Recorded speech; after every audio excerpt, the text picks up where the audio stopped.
En 2050, dans le monde, 2 personnes sur 3 habiteront probablement en ville. Une urbanisation galopante et des défis à relever. Si elle reste un centre d'essor économique, la ville devra répondre à des enjeux majeurs en termes d'infrastructures, d'assainissement, de transport, de risques environnementaux. Sera-t-elle plus dense ou plus étalée dans l'espace ? Sera-t-elle connectée, inventive, durable ou toujours plus polluée ? Peut-on construire mieux ou doit-on construire moins ? Alors, à quoi ressemblera la cité de demain ? L'avenir des villes de demain, ce sont des villes où on est dans un habitat en dur, pas trop cher, avec du logement social, un contrôle des prix.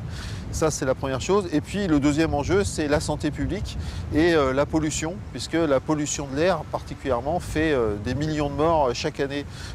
C'est une épidémie gravissime. En France, le secteur du bâtiment est le plus gros consommateur d'énergie. Il représente 43% des consommations énergétiques du pays, soit 1,1 tonne d'équivalent pétrole par an et par habitant. Consommer des matériaux qui sont neufs, ça veut dire in fine consommer de l'énergie, consommer de la matière, il n'y en aura pas à foison. Et surtout, si on continue à produire, on continue à émettre en fait des émissions de carbone. Pourquoi ? Parce que quoi que vous fassiez, n'importe quel billet de 20 balles que vous avez dans la poche, il y a un moment, c'était soit de l'énergie, soit de la matière. L'énergie dans le monde à 80%, c'est gaz, pétrole, charbon, donc extrêmement carboné. Donc, construire du neuf, c'est favoriser quelque part en fait le réchauffement climatique. Chaque année, le secteur du bâtiment produit à lui seul plus d'un quart des émissions totales de dioxyde de carbone en France, environ 120 millions de tonnes de CO2. Une consommation excessive qui en fait l'un des enjeux du gouvernement, formalisé dans sa loi sur la transition énergétique, la neutralité carbone d'ici 2050. En France, il s'agit de rénover de manière performante environ 30 millions de logements en 30 ans.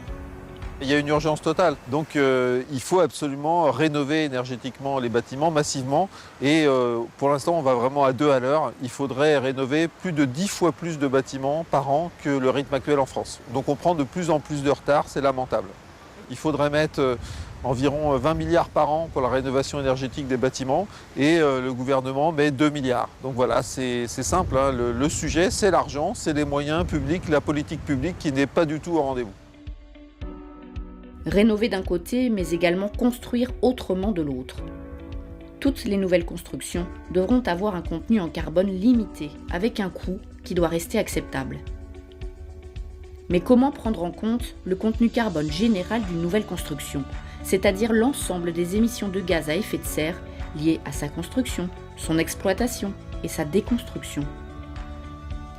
Construire différemment aura des impacts sur le choix des produits de construction, leur provenance, leur recyclabilité et sur le type d'énergie utilisée.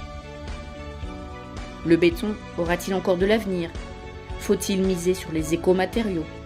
Que faire de tous ces déchets générés par les déconstructions ? Ça dépend énormément en fait, du contexte. Dans certains cadres, utiliser du bois sera moins écologique, moins durable que de construire en béton. Est-ce qu'il y a aussi des questions de temporalité ? Combien de temps ce bâtiment doit-il vivre ? C'est quoi son cycle de vie ? Quel est le bois qu'on utilise ? D'où provient-il ? Est-ce qu'il est bourré de colle ?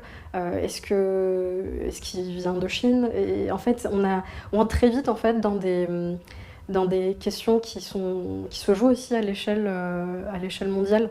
Sur la question des déchets de chantier, il y a des efforts de valorisation qui sont faits, à notre sens carrément pas assez importants.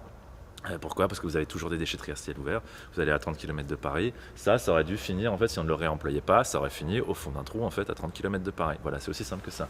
Alors qu'en fait, cette matière-là, elle peut être facilement, elle peut être assez facilement recyclée, c'est du bois aggloméré, c'est de la tôle en acier, vous pouvez séparer les deux, assez facilement les recycler, même si ça va vous demander un effort énergétique supérieur, alors que vous pouvez très simplement, en fait, le réemployer.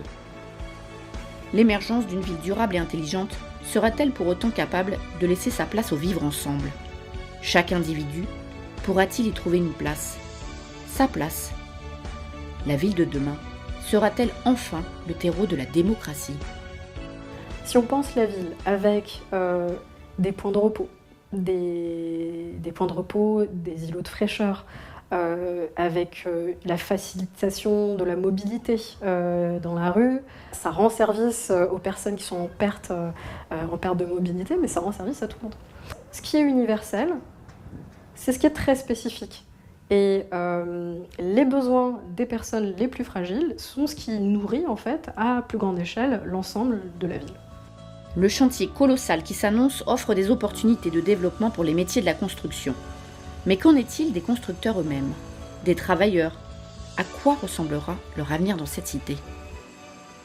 Si on parle d'inclusion, au minimum, je pense qu'il faut réfléchir à l'inclusion de ceux qui fabriquent la ville. Et c'est vrai qu'il y a une tendance à invisibiliser les premiers concernés, qui sont les travailleurs du bâtiment, et donc à leur empêcher d'une part l'accès au logement et d'autre part l'accès à un statut pérenne, stable, donc faire en sorte que ces travailleurs du bâtiment, pour participer du développement d'une ville durable, comme on dit aujourd'hui, eux-mêmes aient des statuts durables et pérennes dans les organisations du travail.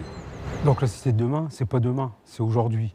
C'est une cité qui doit être prise à corps par tous les constructeurs ou les camarades qui produisent du bois. Ça ne peut être une cité où on n'a que des immeubles à bobos. On doit y avoir de la mixité sociale, on doit y avoir tous les niveaux de salaire qui peuvent y habiter. Ça concerne tous les champs de la fédération, au revendicatif, au juridique, à la santé au travail, mais même à l'international, car la problématique, elle est globale. C'est maintenant qu'on doit y travailler. Sur plusieurs années, c'est une bataille qu'on doit mener et qu'on doit absolument gagner.